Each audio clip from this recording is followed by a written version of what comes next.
My name is Danielle Auerbach. I oversee the customer success team for Wunderkind International.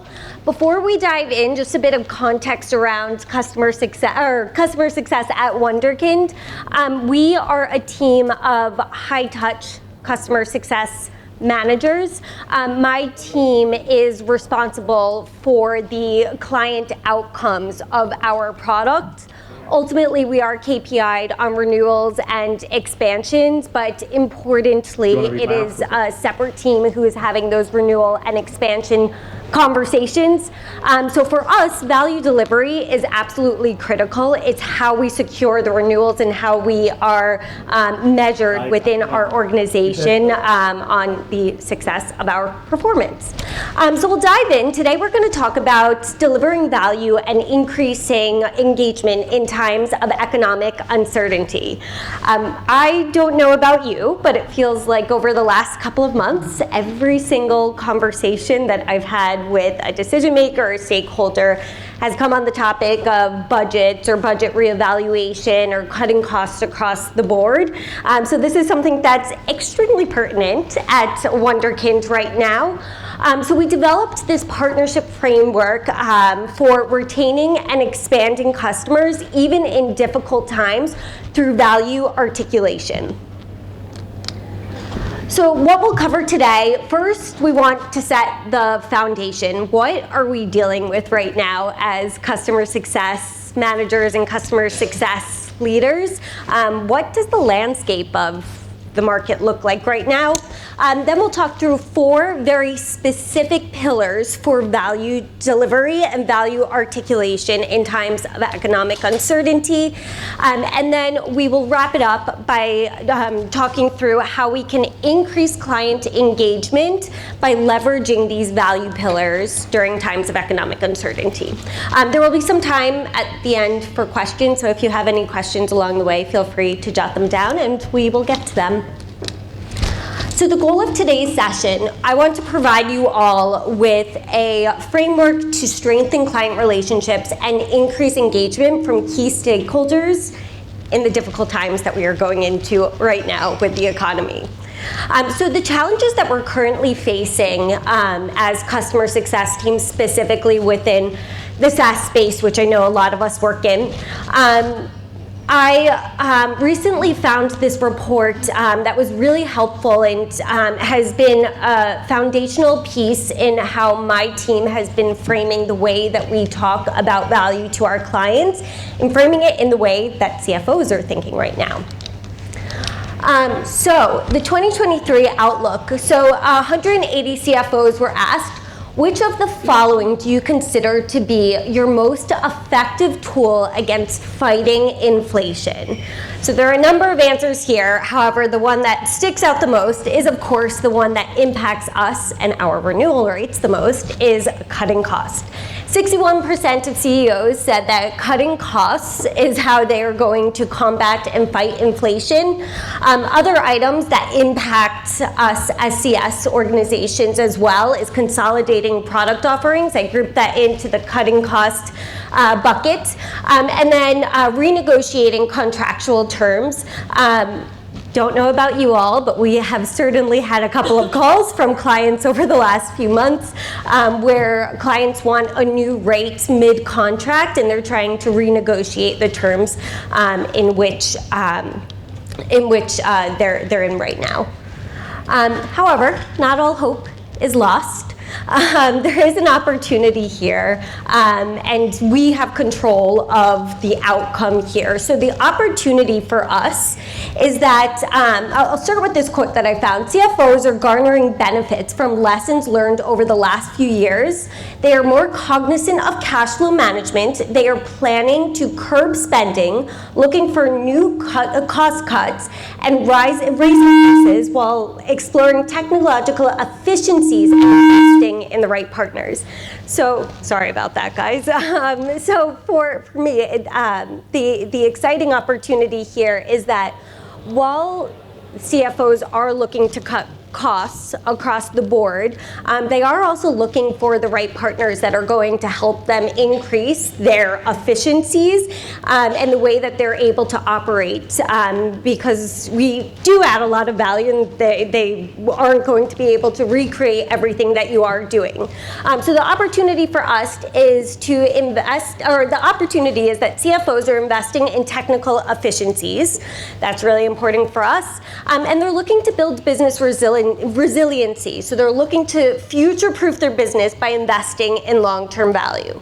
So what does this mean with regards to CS and how we articulate value? So my team took all of this information and we put together a specific framework to leverage in every client conversation that we have. There are 4 key pillars that we've been using to articulate value in this challenging economy. This is a value framework for us to leverage over the next year ahead, where times are undoubtedly going to be tough. So the first pillar is to understand what your client's business priorities are today and to revisit this frequently. So I found this chart, which I thought was incredibly interesting, and it's a representation of how value has evolved or changed in just a couple months. So IoT Analytics did a report listening to hundreds of CEO earning calls from Q3 versus Q2. The x-axis here represents the volume of mentions in Q3 2022 reporting calls and how many companies mentioned that keyword with frequency. The y-axis represents keyword frequency in Q3 versus Q2. So the number of times that phrase or that keyword was used in Q3 versus Q2. They looked at frequency both in terms of phrases that were increasing and decreasing. Then they placed it on this grid, and what you can see in the top right here is that these words are where CEOs are focusing more so in Q3 versus Q2. So a couple of items, no surprise here: economic slowdown, recession, hiring, uncertainty, and inflation are incredibly important words. The most important thing here, and what this represents, is that business priorities have changed very quickly. The priorities today are very different than the priorities 3 months ago. And we should expect this in the year ahead. Clients' business priorities are going to continue to evolve. So the opportunity for customer success here is to understand what your client cares about today and to revisit it frequently. Collecting value data is a key piece for us to make sure that we're anchoring into what the business cares about and where what our clients care about and how we can stay relevant even when they are cutting costs across the board. So by understanding what your client cares about, we collect this value data in a couple of different pieces. So I said earlier, we are an extremely high-touch CS organization. My team is 100% of our clients are high touch. I attended a conference similar to this talking about value a few weeks ago. And one of the questions that came up is, if we're not a high touch CS organization, how do we collect value data? And it's a very fair question. There are many means that we can collect this value data from, beyond just exact touch points and client conversations. Take the feedback that you're getting from NPS and CSAT scores. What's changed quarter over quarter? Take the information from your client communities, your product usage, your support tickets, your earning calls of your clients. Take all of that information and note down what are the items that have changed since the last quarter when we reported on this. What's going to be really important over the next year is that agility is key. We're adapting quickly. We're understanding what our clients care about in that moment, and then we are adapting our strategy to align most effectively with them. The second pillar that we're going to chat through, so once you understand what your client cares about and you have this foundational piece, you want to use your client's language to articulate value delivery of your product or service in a way that is extremely relevant to them.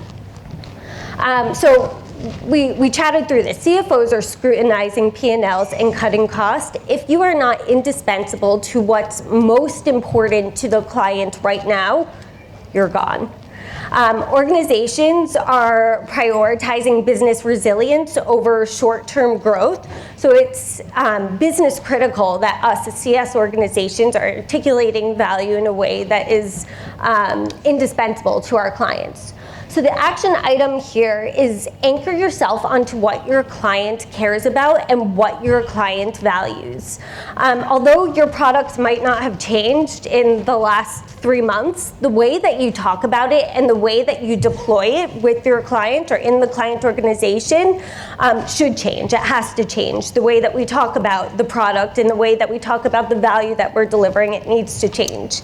And then arm your client champions with collateral. So a lot of your stakeholders, you have great relationships with them, and I'm sure that they do want to continue on with your relationship, but they're probably getting pressure from the top down. So make your client champion the hero to take to their business and to take to their boss of how you are going to, you as a CS organization or your organization is going to solve their biggest and most pressing business needs. I'm just going to take a drink of water, if that's okay.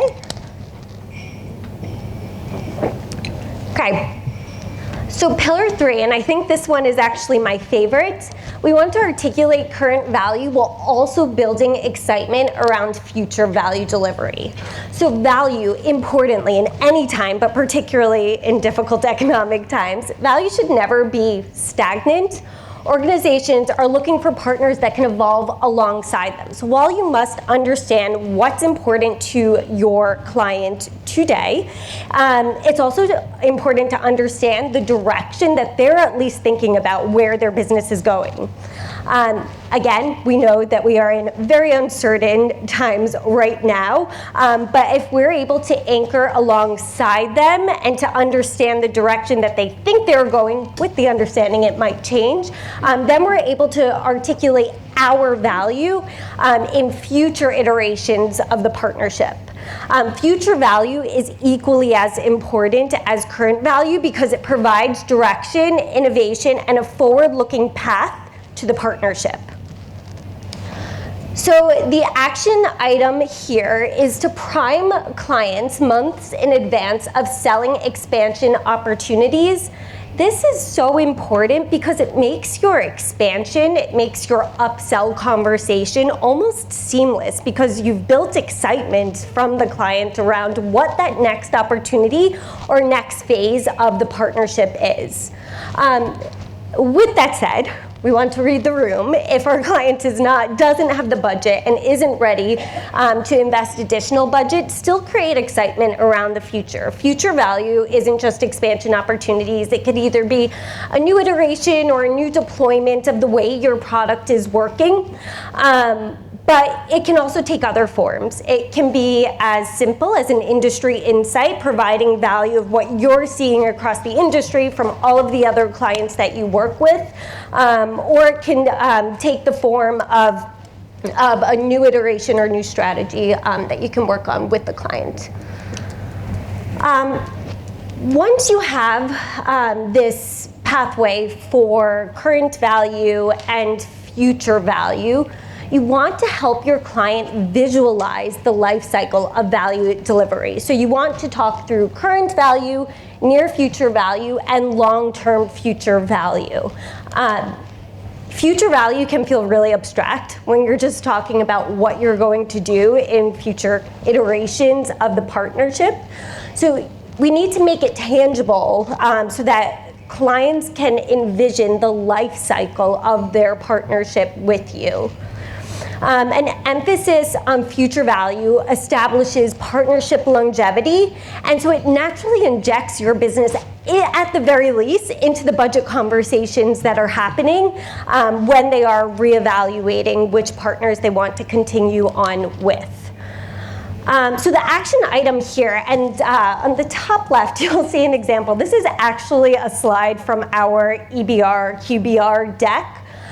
We frame all of our business reviews around the customer life cycle. So we use these 3 phases as our transition slides within our EBR, and we talk about each piece so that it has a place within every single executive business review or QBR that we have with the client, so that we're holding ourselves accountable and ensuring that we're talking about future value as much as we are talking about current value.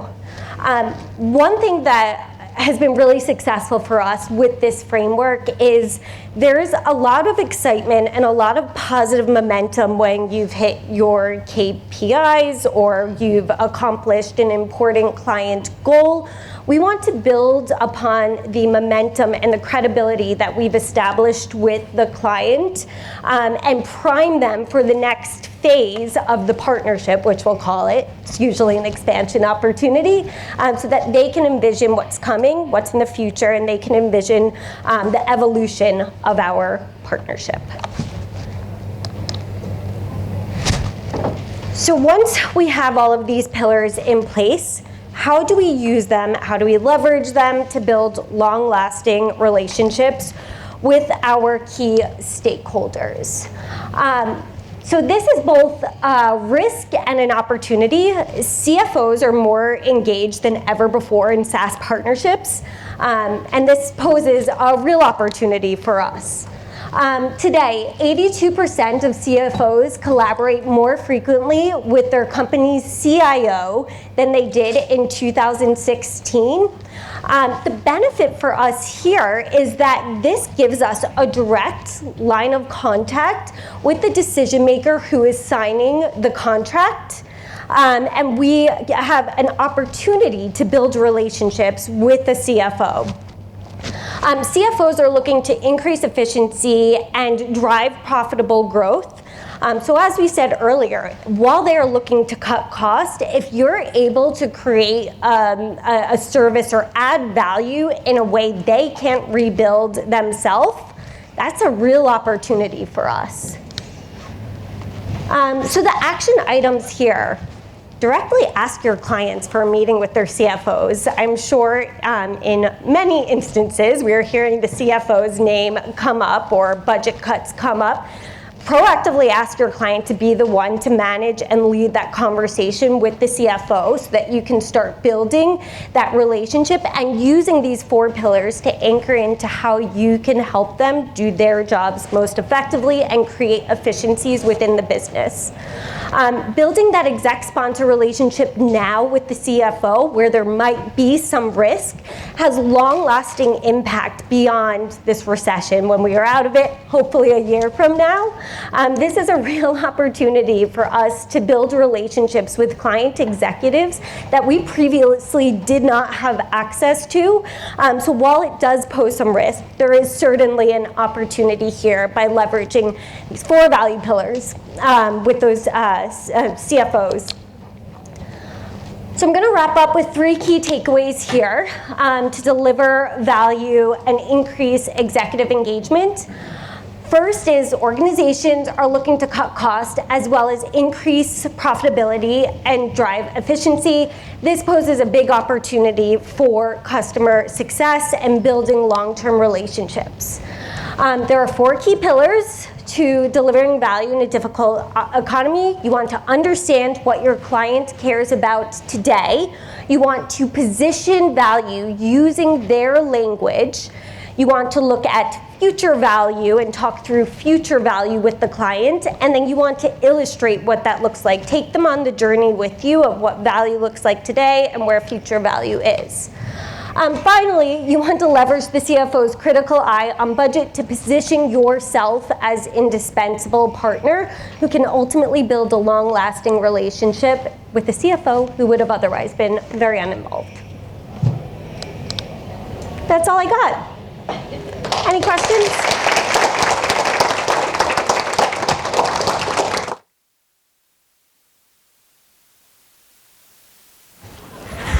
Thank you so much, Danielle. We've actually got a microphone now that we're going to use. So if people do have questions, if you want to pop your hand up, and then we'll get the microphone round to you. And Danielle, I'll leave you to it. I can speak loudly. but then it's going to come on horribly and you're all going to cringe. Hi. Becky, VP of Customer Success from Permitive. That was super helpful. This is a really timely topic, so thank you so much. I have a couple of questions. One is specific to gaining access to the CFO. They're busy. They only care about the bottom line.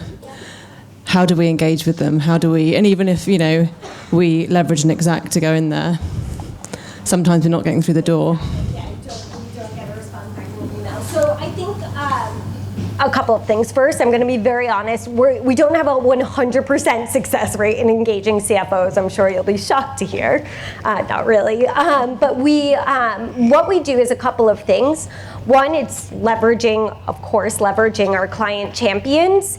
And what we'll do is we'll arm them with the understanding that they're having conversations about cutting budgets and understanding what their priorities are. We'll put together a one-sheeter for them to bring to either their CFO, or if they don't have direct access, their boss, who can get it in the desk in front of the CFO. It doesn't have a 100% success rate. I will be, again, very honest to say that, but we have had a handful of hits, and we've had CFOs join business reviews, or we've been able to set up an exec sponsor touch point with either myself, our GM, and the CFO on the client side. Yeah, that's super helpful. That's kind of the approach we're trying to take, which is what are the value metrics that a CFO cares about compared to our champions and EBs. And the important thing is, though, you need to understand what those value metrics are that the CFO cares about. Yeah. And I would challenge your champion on that as well, particularly if they're not in the finance space, which for most of us, I don't think they will be. Challenge your champion on what the CFO really cares about. And if your champion is just like manager level, go above them, go to their boss, go to whoever's the most senior contact that you have in the organization, and have that conversation with them so that they can advocate at the top for you. Yeah, good tip, amazing. Can I ask one more? Yeah, of course. Great. You mentioned that you're having lots of conversations at the moment about mid-contract budget cuts, etc.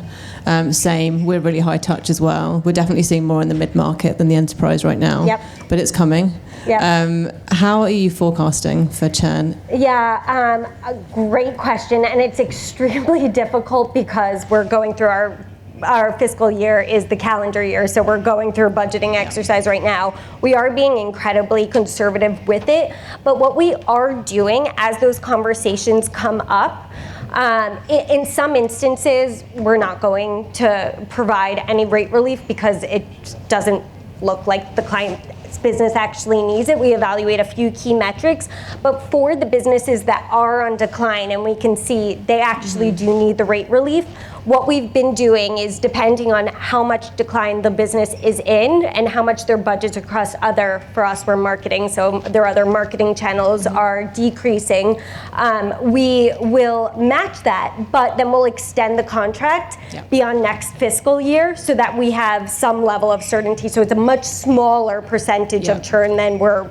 currently forecasting for the next fiscal year. That's what we're doing. It's fancy footwork, changing payment terms, etc. Just trying to figure out how to get the revenue, regardless of whether it takes a bit longer. Have you guys created like a playbook of different levers that you can pull? That's, I think, doesn't absolutely always work essential either, right now. Thank you, really helpful. Of course.